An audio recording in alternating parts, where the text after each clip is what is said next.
오늘도 수고하셨습니다 라고요 함께 인사하겠습니다. 네, 오늘도 주 안에서 수고 많으셨습니다. 피곤하지만 말씀의 은혜로 우리가 다시 한번 새롭게 서는 시간 되길 원합니다. 오늘은 출애굽기 49번째 시간으로 제사장 위임식에 관해서 우리 같이 함께 살펴볼게요. 제사장 위임식입니다. 제가 수정을 안 해놨네요. 지난 주간에 우리가 같이 함께 제사장 의복에 대해서 살펴봤는데, 목사님 안 보여주셔도 돼요. 제사장 의복에 더하여서 오늘은 뒷장인 출애굽기 29장에 제사장 위임식에 대한 말씀을 같이 함께 살펴보도록 합니다. 오늘 본문은 전체 내용 중에 일부를 읽었지만 목사님 너무 소리가 왕왕 울리네요. 제사장 위임식에 관한 내용으로 29장은 전체로 통으로 채워지고 있습니다. 성경에서 많은 직책과 직분이 나오지만 구약에서 이 제사장의 직분이 정말 특별하다는 사실을 우리가 율법을 이렇게 제정하실 때에 이 제사장을 왜 이렇게 특별하게 세우셨을까 싶어요. 그만큼 지난주에도 보았지만 어디 왕을 세울 때 왕의 머리는 뭘 씌우고 뭘 입히고 뭐를 신기고 뭐 이런 거 없잖아요. 선지자는 예를 들어서 우리가 잘 아는 세례 요한은 그냥 메뚜기와 석청을 먹더라. 그가 뭐 그냥 그렇게 거친 조악한 음식을 먹는 그 거친 시대의 그 세례 요한이 흡사 마치 미치광이처럼 비춰지는 그 세례 요한을 그냥 잠깐 붙여주긴 하지만 이렇게 자세하게 제사장이 입는 옷을 비롯해서 위임식을 어떻게 해라, 속옷을 어떻게 입히고 어떻게 기름을 바르고 어떻게 그들에게 제사장 역할을 하도록 해라 라고 이렇게 자세하게 어떤 직분도 말씀하신 적이 없다라고 할 수 있습니다. 여러분, 우리가 잘 아는 왕도 그리고 선지자도 분명히 귀한 직분이에요, 성경에 의하면. 그런데 그 중에서 단연코 귀하게 성경에서는 그 절차와 옷 입는 것까지 세세하게 말하는 직책은 제사장이 유일하다라고 할 수 있습니다. 시편 133편에 보니까 오늘 제사장에게 이제 그 아론의 아들들에게 기름을 부어서 그 기름 붓는 위임식을 행하라라는 말씀이 나오는데, 그 단면을 볼 수 있는 시편 133편의 내용이 나와요. 특별히 2절과 3절을 주목하시면 좋겠는데, 머리에 있는 보배로운 기름이 수염, 곧 아론의 수염에 흘러서 그의 옷깃까지 흘러내림 같고 헐몬의 이슬이 시온의 산들의 내림과 같도다, 이렇게 표현하고 있습니다. 이게 제사장의 위임식에서 특별히 아론과 그의 아들들에게 위임식을 행할 때에 기름을 부어서 흘러내리는 것을 묘사하는 시편의 대표적인 모습이라고 할 수 있어요. 여러분, 그게 굉장히 향기로운 향이 한 방울 떨어질 때마다, 이게 흘러내릴 때마다 주변에 향기로운 향기가 확 퍼져나가면서 저분은 하나님께서 세우신 제사장이구나, 그것을 하나님께서 특별하게 하나님께서 제정하신 영광스러운 직분이 제사장이에요, 제사장. 그래서 제사장의 직분이 그만큼 막중하고 그만큼 너무 귀하기 때문에 성경은 제사장의 이 역할과 직분과 옷에 대해서 자세하게 소개하고 있구나, 그렇게 먼저 염두에 두시면 됩니다. 그럼 우리가 잘 알듯이 고대 사회에서는 제사장이 곧 왕이고 왕이 곧 모든 제사를 집례하는, 우리가 잘 알듯이 제관들이에요, 제관. 우리나라의 역사를 거슬러 올라가도 삼국사기 그리고 그 삼국유사를 비롯해서 그 시대의 배경들을 보면요, 곧 우리가 잘 아는 단군도 이게 우리 제관이지 않나요? 곧 왕이고 제관이고 통치자인 것과 더불어서 제사장이에요, 제사장. 그래서 그 제사를 집례해서 하늘의 신에게 그 영광 돌리는 일들을 우리나라뿐만 아니라 고대 근동의 모든 사회가, 왕은 곧 제관입니다. 제관, 제사장이에요. 즉 사제들이에요. 우리가 그것을 더 넘어가서 조금 원시적인 사회는 이 무당, 그러니까 무당이 중간 역할을 해서 하늘과 인간을 매개하는 역할을 감당하는 게 이게 무당 역할인데, 일종의 재관의 역할, 무당의 역할, 미래의 앞일을 예언하고 또 병을 고치는 의사의 일들, 의술을 행하는 것들은 다 제사장들이 주로 담당했던 일들입니다. 그런데 이방 세계에서는요, 왕과 제사장이나 무당이나 의사나 거의 다 한 사람이 다 겸직을 합니다. 근데 이스라엘 사회에서는 하나님이 겸직을 못하게 하세요. 왕과 제사장은 엄격하게 구분하시고, 이방 사회처럼요, 미래 일들을 예언하고 뭔가의 어떤 그 무당의 역할들을 제사장이 하는 것이 아니라 하나님께서는 제사장만 할 수 있도록 그에게 최소한 이 일들을 감당하도록 아론, 그것도 아론의 아들들에게 쭉 이어지는 그들에게만 맡긴 직분이 바로 제사장이다라고 할 수 있습니다. 여러분, 우리가 고대 사회뿐만 아니라 로마 사회로 넘어가서도 로마의 황제가 있잖아요. 황제. 그 황제, 그 당시에 1세기 넘어서 막 그 예전에 그 예수님 시대 전에 동전이 발굴될 때 보니까 그 동전에 새겨지는 것을, 문구를 한번 보세요. 동전의 문구를 보면요, 저 시대가 로마 시대의 황제 시대의 동전인데 뭐라고 써 있냐면 바로 폰티페스 막시무스라고 저렇게 써 있습니다. 막시무스는 조금 들어보셨을 거예요. 막시무스, 뭔가 최고, 존엄, 최대 이런 뜻이 막시무스인데, 저기에 폰티펜스라는 저 단어는 뭐냐면 사제라는 말이에요. 사제. 그러니까 폰티페스 막시무스는 최고의 대사제이신 우리의 황제라는 칭호입니다.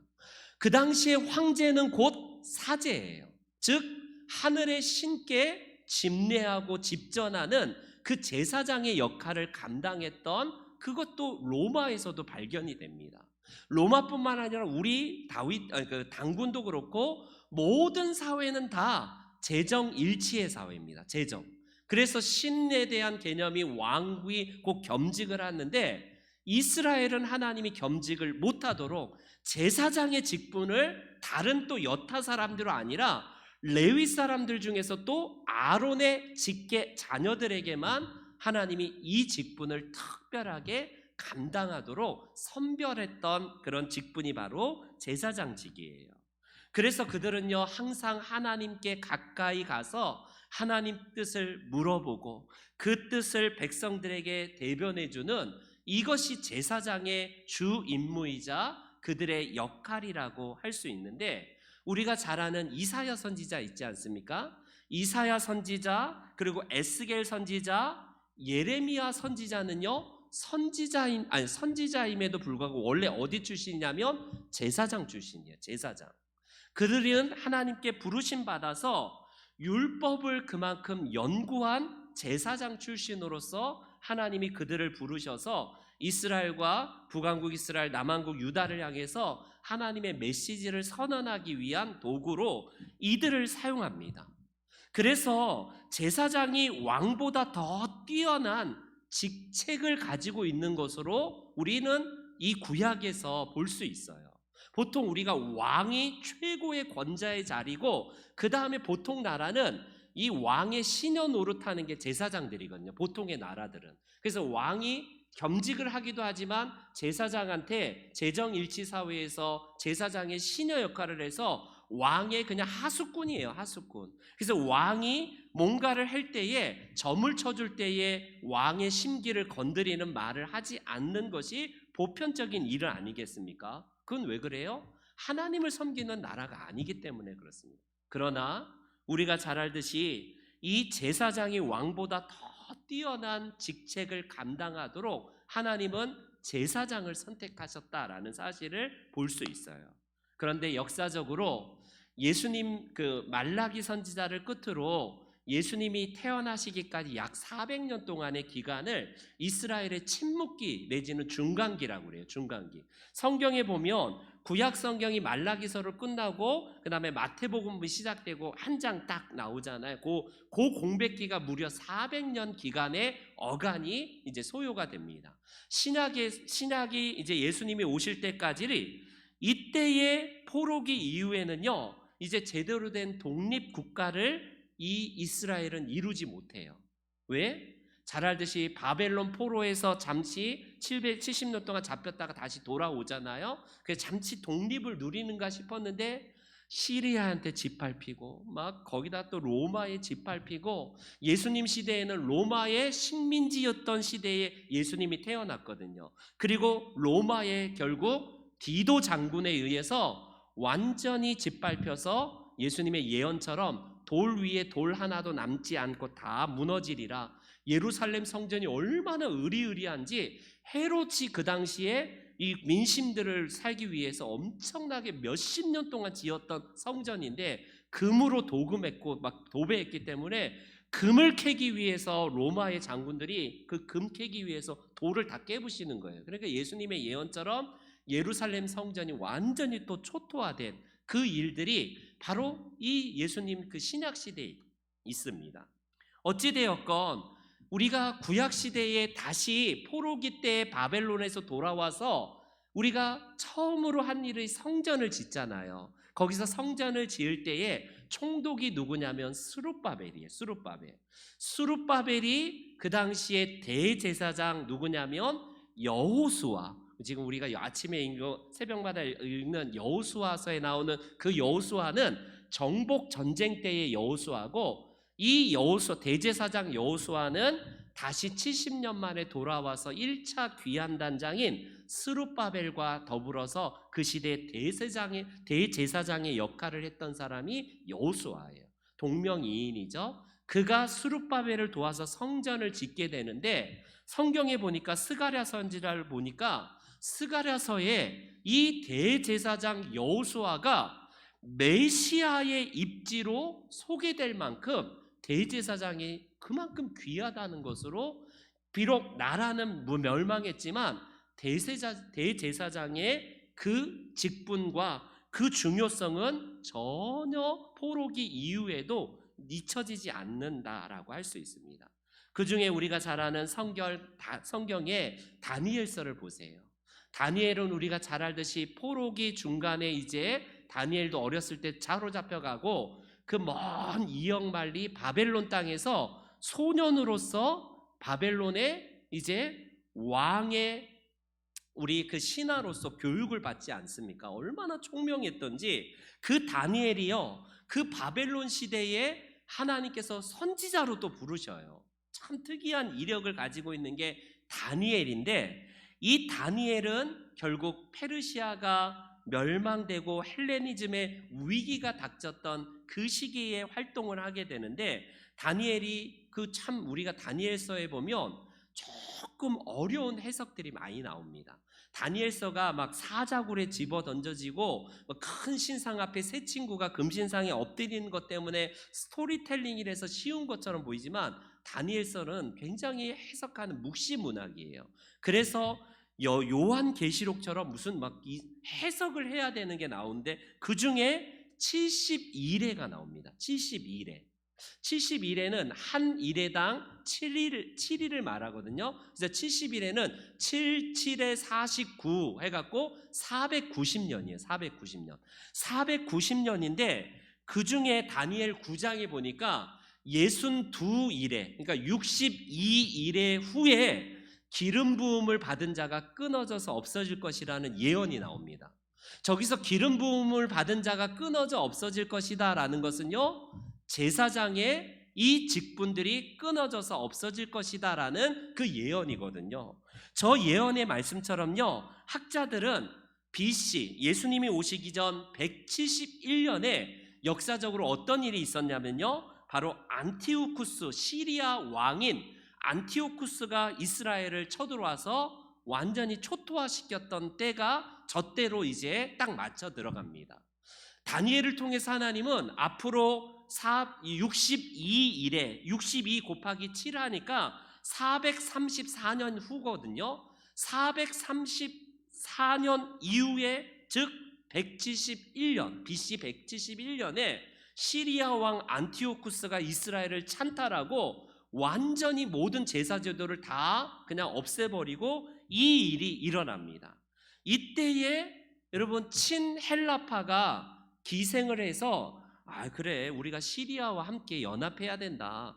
우리나라는 약하니겠다가 마치 우리나라가 일제강점기 때에 친일파가 붙은 거와 또 아니지.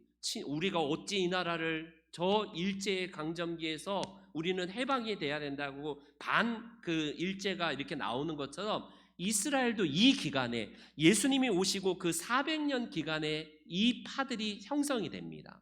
우리가 성경에서 예수님 시대에 갑자기 무슨 바리새인이 나오고 사두개인이 나오고 뭐 에세네파가 나오고 이 셀롯 그러니까 열심당원들이 나오는데 다 무슨 배경으로 나오는 거냐면 반헬라파인지 친헬라파인지 그거에 따라서 저렇게 분파로 나눠지게 되는 거예요. 율법에서 대제사장의 역할이 바로 어떤 율법과 왕과 이 대제사장의 역할들을 감당해야 된다라고 하는 사람이 율법에 정통한 바리새인들, 바로 셀롯 사람들은요 반헬라파입니다. 쉽게 말하면 우리의 유대의 정통성은 율법에 있기 때문에 저 시리아나 헬라에서 우리가 독립을 해야 된다 해갖고 반시리아파, 반헬라파로 나눠진 게 바로 바리새인과 에세네파예요. 에세네파. 그런데 사두개파는 어떤 사람들이냐면 사두개파나 사내들인 공예파는요 어떤 사람들이냐면 그래도 율법도 좋지만 우리가 헬라와 손을 잡아야 되고 지금 세계사를 보면 우리나라는 약소국가이기 때문에 이 시류에 따라서 큰 나라와 연합해야 된다라고 했던 사람들이 사두개인들이에요. 즉 사두개인. 그래서 정치적인 이득을 얻기 위해서 사두개파와 바리새인들은요 저 때부터 완전히 물과 기름처럼 나눠져요. 근데 언제 연합하냐면 예수님 죽일 때는 한 통속이 됩니다. 원래 바리새인과 사두개인은 완전 극과 극이에요. 여야처럼요 완전히 반대, 완전히 상극이에요. 상극. 그런 그들이 바로 이 400년 기간 동안에 이때 막 이스라엘이 침탈을 당하고 막 식민지로 전락될 때에 있었던 파들이 저런 분파가 이때 형성이 됩니다. 어찌되었건 여러분 이 시기가 중요한 게 뭐냐면 왜 이 400년 기간이 중요하냐면 저 에세네파, 사두개파, 바리새파, 에세네파는 가장 은둔형으로 이 세계는 더러운 세계 피해야 된다 해갖고 광야로 가요.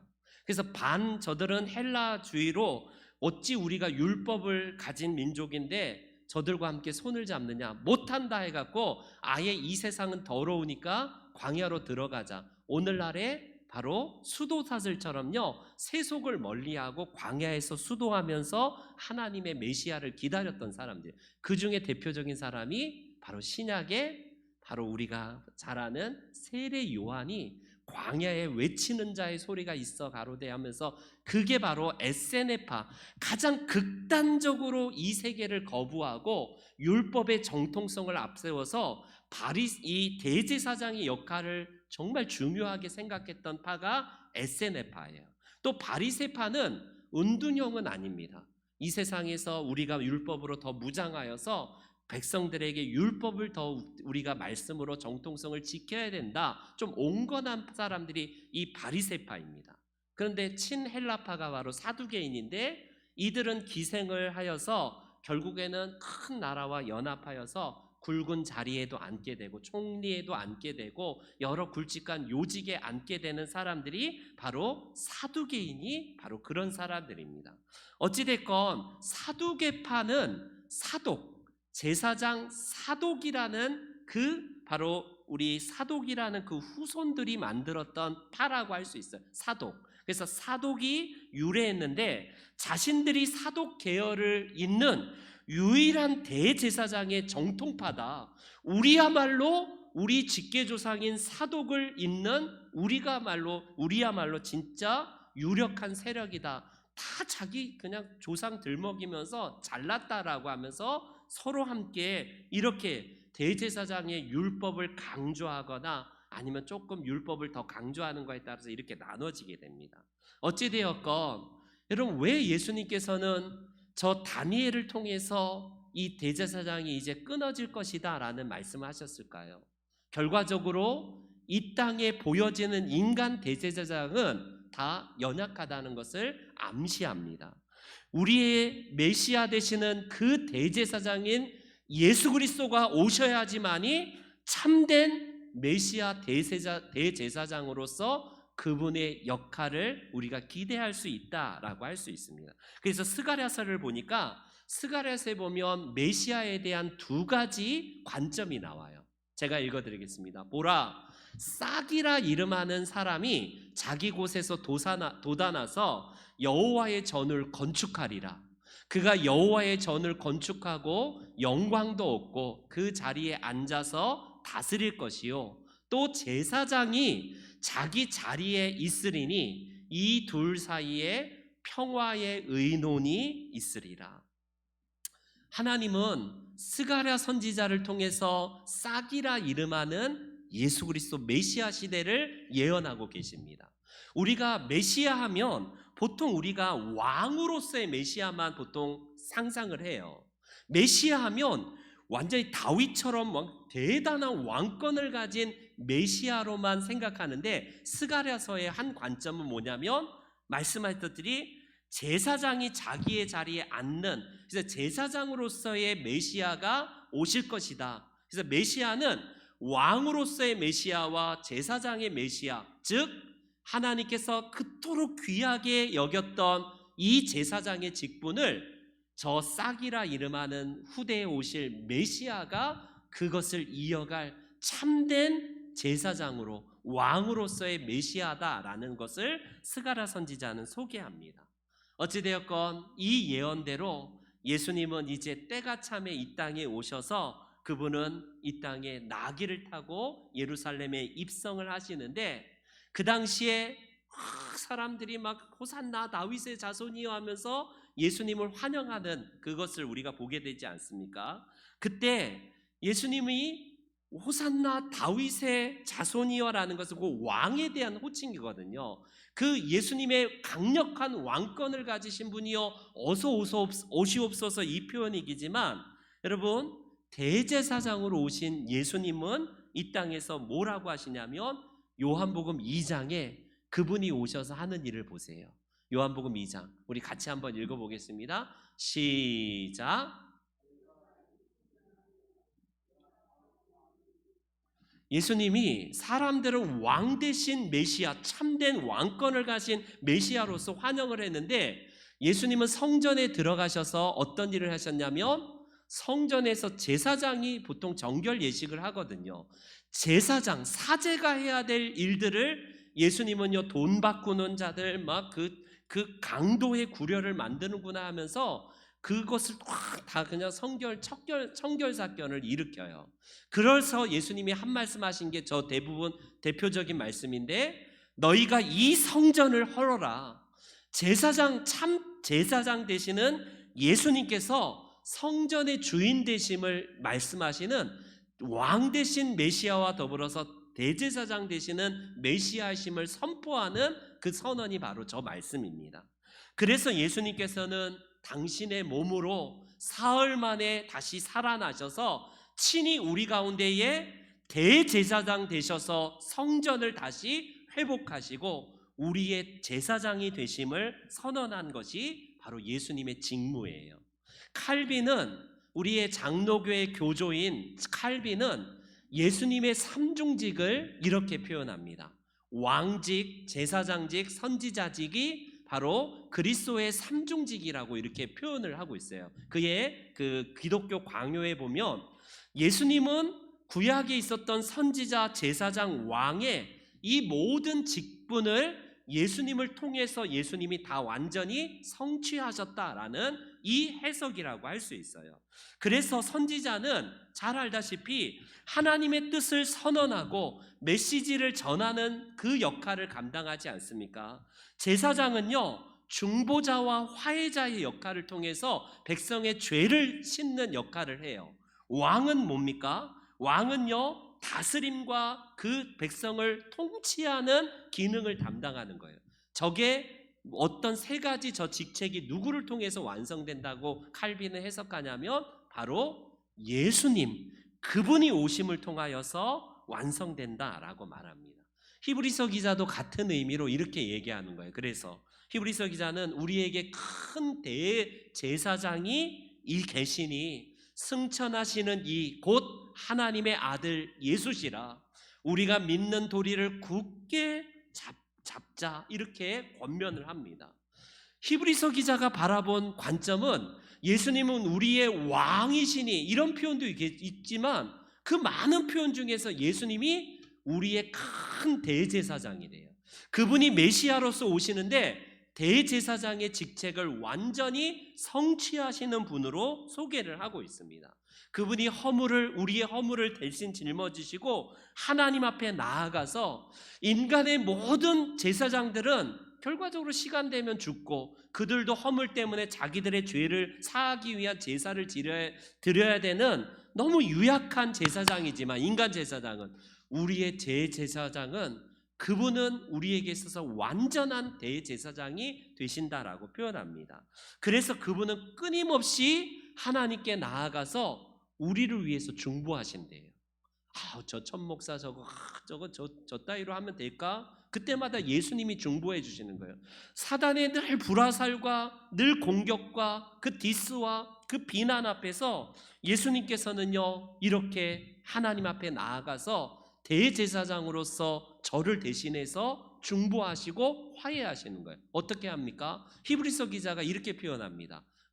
계속 그 뒤를 이어서요, 우리에게 있는 대제사장은 우리의 연약함을 동정하지 못하실 이가 아니요 모든 일에 우리와 똑같이 시험을 받으신 이로되 죄는 없으시도다. 그러므로 우리는 긍휼하심을 받고 때를 따라 돕는 은혜를 얻기 위하여 은혜의 보좌 앞에 담대히 나아갈 것이다. 우리는 생각할 때에 내가 죄 때문에 어떻게 나 같은 자가 하나님 앞에 나아가, 이렇게 생각하기 쉬운데, 예수님이신 그분이 우리의 연약함을 동정하지 못하신 자가 아니래요. 다 이해하시고 우리의 모든 연약함을 다 채울하셔서 그분이 대신 다 우리의 죄를 다 사하셨기 때문에 우리는 긍휼하심을 입고 이제는 주님 앞에 담대히 나아가지. 우리 아이들이 예를 들어서 약할 때마다 두 부모가 같이 혼내면 여러분 안 되잖아요. 같이 혼낼 때가 아니라 한 명 혼내지만 때로는 한 분은 또 자녀를 위로하고 격려하고, 그게 아니야, 아빠가 원래 그런 의미로 한 게 아니야 하면서 다독이면서 위로하지 않습니까? 바로 그거예요. 예수님께서 우리를 위해서 이 역할을 감당하십니다. 이제 제사장의 직분이 귀한 이유가 여기에 있어요. 왜? 예수님을 소개하기 위해서. 구약의 그 많은 막 옷이 어떻고 뭘 입어야 되고 직책을 어떻게 하고 피를 뿌리고 왜 저렇게 막 기름을 부어라, 이걸 소개하냐면 우리의 참 대제사장으로 오실 예수 그리스도를 소개하기 위해서 구약에서 가장 귀한 직분으로 예수님을 소개하는 겁니다. 그러면 그걸로 끝, 이러면 좋겠는데 그걸로 끝이 아니라 놀랍게도 그분이 대제사장이 되신 그분이 뭐라고 하시냐면 베드로서를 통해서 우리들에게 이런 말씀을 하세요. 우리 한번 읽어보겠습니다. 시작.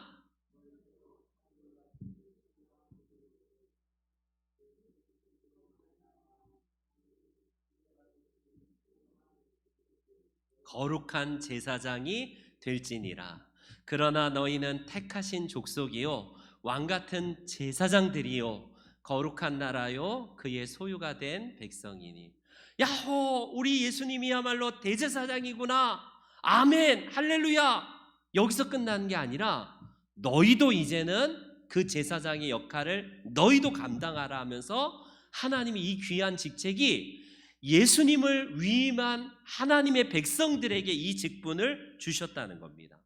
아니, 내가 제사장이라고?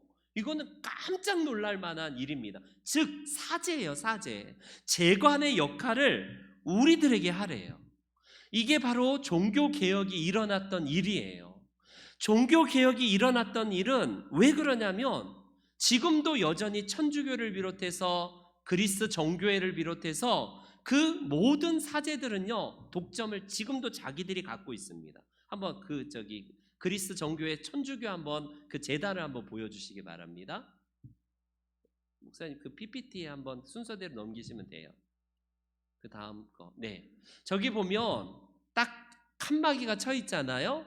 대표적인 천주교나 그리스 정교회의 상징적인 모습인데, 여러분 예전에 저 어렸을 때에 저희 여기 막 놀다가 혼났거든요. 장로님, 이놈들이 어디 함부로 여기 올라가냐고. 여기 막 그래서 막 뭐 우리 여자도 막 못 올라가게 하고 그랬잖아요. 청소할 때는 예외로 열어주고. 이런 일들이 있나요? 이게 왜 그러냐면, 여기는 사제인 우리만이 올라갈 수 있는 거야. 니들 평신도는 거기서만 있어. 평신도의 자리와 사제의 자리가 엄격하게 구분되는 곳이 여전히 천주교나 그리스 정교회는요 못 올라가요. 제사의 집례와 모든 것들은 여전히 누가 독점하냐? 사제들이 독점합니다. 그렇기 때문에 평신도라는 말은 원래 우리 개신교회는 쓰서는 안 되는 말이에요. 평신도는 원래 의미에서 천주교가 평신도고 우리만이 사제다.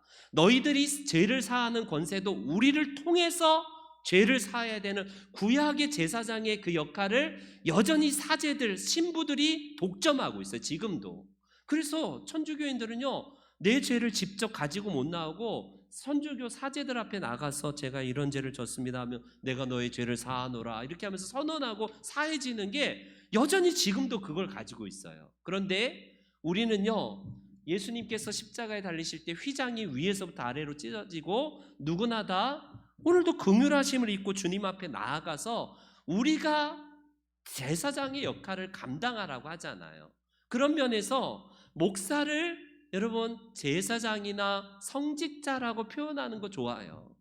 목사의 직책이 성직자, 거룩한 직책에, 그런데 그렇다면 반대로 나는 세속직, 나는 어쩔 수 없이 이 죄악 많은 세상에서 마귀가 득실득실한 곳에서 오늘도 어쩔 수 없이 나아가는 것, 이런 구분은 아니라는 겁니다.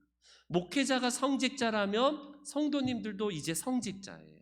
목회자가 이 제단에서 하나님의 말씀을 강론하고 설교하는 것과 똑같이 여러분들이 직장에 근무하는 것을 하나님의 마음을 가지고 할 때에 그게 곧 성직이고 그게 부르심이에요. 그런데 지금도 여전히 천주교는 이걸 사제들만 독점하고 우리만이 사제고 제사장이고 너희들은 아니야, 이렇게 지금 강조하는 겁니다. 여러분 우리가 잘 알듯이 종교개혁가들은 이걸 깨기 위해서 여러분 종교개혁을 일으킨 거 아닙니까? 사제직이 결국 독점하는 것이 아니라 우리는 다 그리스도 안에서 누구나 다 만인 제사장, 전신자 제사장의 역할을 감당하는 것뿐이다. 이게 바로 종교개혁가들이 기치를 내세웠던 원리입니다.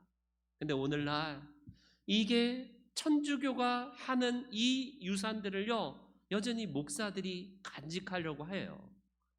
어딜 여기 함부로 해. 여러분 목사라는 직책이 귀한 거 맞아요. 그리고 그렇다 손 치더라도 아무나 성경을 설교하라 그렇지는 않아요. 왜요? 전문적으로 신학교에서 공부하고 그 일에 하나님께서 구별하여서 부르신 목사가 있는 한 얼마든지 목사가 해야 되지 않나요? 그런데 마치 평신도는 못하고 안 돼 이런 건 없어요. 그러나 교회 질서상 목회자가 있다면 목회자를 통해서 세례를 주기도 하고 말씀을 전달하는 역할들을 감당하기도 합니다. 그러나 목회자가 아닌데 평신도인데, 여러분 예를 들어서 선교지에 나는 신학교 간 일도 없고 목사로서 안수 받은 적이 없다라고 해서 그들이 목사님 모실 때까지 세례를 줘야 됩니까? 기다려야 됩니까? 그건 아니에요. 그들도 목회자가 없고 그 전문적인 분야의 사람이 없을 때는 얼마든지 평신도도 이 직무를 감당할 수 있다라고 할 수 있습니다. 그래서 여러분 마르틴 루터는 우리들에게 이렇게 교훈을 하고 있어요. 그의 논문인 한 책에서 우리가 함께 볼 수 있는데, 함께 우리 좀 길지만 제가 읽어드릴게요. 그러므로 자기가 그리스도임을 아는 모든 사람은 우리 모두 똑같이 제사장들이며 우리 모두는 말씀과 성례와 관련하여 동일한 권세를 갖고 있음을 온전히 확신하여야 한다. 물론 아무도 자기 교회의 지체의 동의나 다수의 부름이 없이는 그것들을 집행할 권리를 갖고 있지는 않지만 말이다. 서품의 성례는 그것이 어떤 타당성을 가지고 있다고 한다면 어떤 사람을 교회의 사역으로 부르는 의식일 따름이다. 그는 자신의 교역에 의해서만 평신도와 다를 뿐이기 때문이다. 이 말이 무슨 말이냐면, 여러분, 루터가 원래 사제잖아요. 그가 사제로 평생 몸담고 있었던 그곳에서 종교개혁을 일으켜서 하루아침에 지금도 천주교는요, 완전히 루터를 완전히 낙인 찍어서 지옥 갈 놈이라고 하고, 지금도 루터는요 완전히 배반자고 그런 자예요. 그런 그가, 여러분, 사제만이 해야 될 일들이 아니라 누구나 다 저 일들을 감당할 수 있는, 우리가 모두 다 똑같은 제사장이라고 이렇게 표현해요. 지금 같으면 뭐 그럴 수 있지, 대단 뭐 그러구나. 근데 저 시대에 1500년도에 저렇게 얘기한다는 것은 깜짝 놀랄 만한 일이에요. 그래서 루터를 잡으려고 혈안이 된 겁니다. 그 교황, 거기서 막 그 로마 교황청에서 천주교를 루터를 잡아 죽이려고 했던 이유가 저런 이유예요. 완전 금기 사항을 사제들만 독점하는 걸 평신도들도 같이 할 수 있다라고 이렇게 주장하니까 얼마나 참담한 말인가 해갖고, 그래서 그렇게 막 박해를 했던 이유가 거기에 있습니다. 어찌되었건 이제 말씀의 결론을 맺을게요. 우리에게 주어진 하나님의 말씀 가운데 특별히 우리가 목사라는 귀한 직책으로 하나님 앞에 사역의 부르심을 받았다면, 평신도인 우리 성도님들도 한 분 한 분도 하나님의 귀한 직무와 책무를 감당하고 계셔요. 그것이 우리 하나님 앞에서 특별히 이 출애굽기의 그 다음 장 31장에 보니까 두 명의 평신도가 부르심 받게 됩니다. 그들이 누구냐면 부살렐과 오홀리압이라는, 여러분, 제사장도 아닙니다. 일반 그냥 다른 지파의 사람인데, 그들에게 뭐라고 성경은 말하냐면 하나님의 영을 그에게 충만하게 하여 지혜와 총명과 지식과 여러 가지 재주로 정교한 일을 연구하여 금과 은과 노수로 만들게 하며, 저기가 누구냐면요, 오홀리압과 부사렐이라는요 레위 지파가 아닌 다른 사람에게 하나님께서 그 성막을 만들고 성소의 모든 기구들을 만드는 일에 다른 사람들을 동원한다는 거예요. 여러분, 구약 시대에 엄격하게 레위 지파만 감당할 수 있는 제사장의 직무, 그 중에 성막 만드는 일을 하나님은 특별하게 선택한 두 사람이 지혜에 충만하여서 이 일을 감당했다라는 겁니다. 구약 시대에도, 그 엄격한 시대에도 하나님은 평신도와 레위 지파를 엄격하게 구분하지 않았다는 대표적인 반증이라고 할 수 있어요. 저와 여러분들은 이제 우리가 부르심 받은, 세속에 부르심 받은 하나님의 제사장입니다. 저는 이 목회자로서의 이 강단으로 부르심 받고 목회자로서 부르심 받았다면, 여러분들도 여러분들이 하는 일 각자 그곳이 거룩한 성소의 직무를 감당하는 세속에 부르심 받은 하나님의 백성들이고 제사장이라는 말입니다. 그렇기 때문에 우리에게 있어서 하나님께서는요 이 일들을 통해서 정말 이 세상을 구현해 나가는 귀한 직무자로 저와 여러분들을 부르셨다라고 할 수 있습니다. 제사장은 이제 해야 될 일들이 그거예요. 제사장으로 하면 그럼 내가 뭘 하라는 말인가? 제사장은 하나님과 백성 사이를 가교 역할을 하는 중보 역할을 통해서 그 중에 율법의 말씀을 연구하고 가르치는 했잖아요. 그게 우리가 해야 될 일입니다.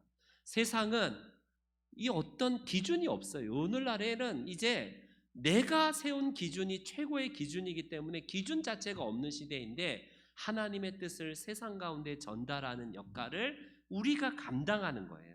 그리고 이 제사장은 죄의 직분에 죄를 사하는 역할을 하잖아요. 그게 뭐냐면 제사를 희생을 통하여서, 누군가의 희생을 통해서 속죄가 되듯이, 여러분, 우리도 제사는 곧 희생이에요. 희생. 성도는 희생을 통하여서 사람들을 살리고 세상을 살리는 일을 감당하는 제사장이라는 말입니다. 마지막으로 제사장은요 세상을 치료하는 역할을 감당하는 사람이에요. 오늘날 깨어져 있는 이 세상, 망가지고 정말 여러 가지로 어려운 이 시대 속에서 하나님의 백성들인 제사장이 이 세상을 치료하고 위로하면서 기도하는 중보자의 역할을 감당할 때에 그것이 우리에게 주어진 거룩한 직무입니다. 바라기는 우리 성도님들 한 분 한 분이 이 제사장 위임식을 통해서 그 아론의 계통은 이제는 끊어졌지만 예수님이 완성하신 그 제사장의 역할을 우리들에게 똑같이 위임하시고 세상을 살리는 하나님께로 인도하는 그런 제사장으로 부르심 받았기에 늘 제사장의 이 직분 잊지 않고 나도 거룩한 부르심 받은 제사장이다라는 이 사명감으로 온전히 주께 헌신하시는 저와 여러분들이 되시기를 주의 이름으로 축원합니다. 아멘. 광고 드리겠습니다.